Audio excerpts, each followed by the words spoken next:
This is not an isolated incident. This is the fault of senior leadership at the Austin Police Department. Jeff Edwards is the attorney for Anthony Evans, one of thousands who protested police brutality on May 31st in downtown Austin.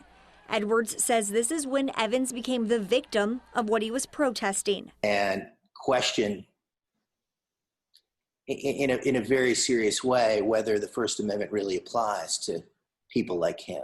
Demonstrations quickly got out of hand that day. Police used smoke and tear gas to force protesters off of I-35. During this time, there were also reports of vandalism and looting around town. And in front of APD headquarters, rounds of less than lethal force were used against protesters. Evans' attorney says when his client noticed things were becoming volatile, he decided to leave. And then he was shot. An unidentified Austin police officer allegedly hit Evans in the face with a beanbag round, causing him to need reconstructive jaw surgery. He's had to have his jaw wired shut. He's had to have multiple meetings with facial plastic surgeons. Over the summer, doctors at Dell Medical School said they were shocked by the injuries protesters suffered. There was a theme of these less lethal weapons that were associated with these injuries, and quite honestly, we're a little surprised about the severity of them. When I first heard of a beanbag gun, you expect like a hacky sack to be thrown kind of hard at you from, across the room, and you have like a bruise.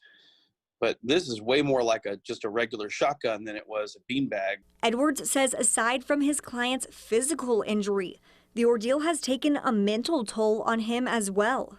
When the people that are supposed to protect you are the ones that hurt you, and they treat you like you're the enemy in a war zone, the damage that does to your psyche and fear of authority is long-lasting and borders on permanent.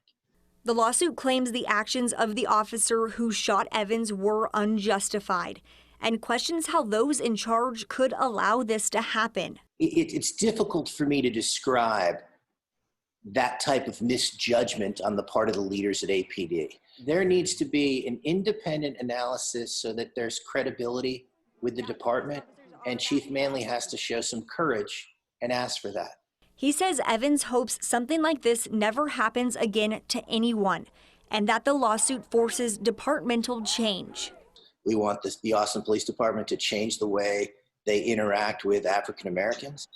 We want them to analyze why it is that African Americans and Hispanics are the victims of police violence when they are unarmed at grossly disproportionate rates. In Austin, Casey Bowen, Fox 7 Austin News.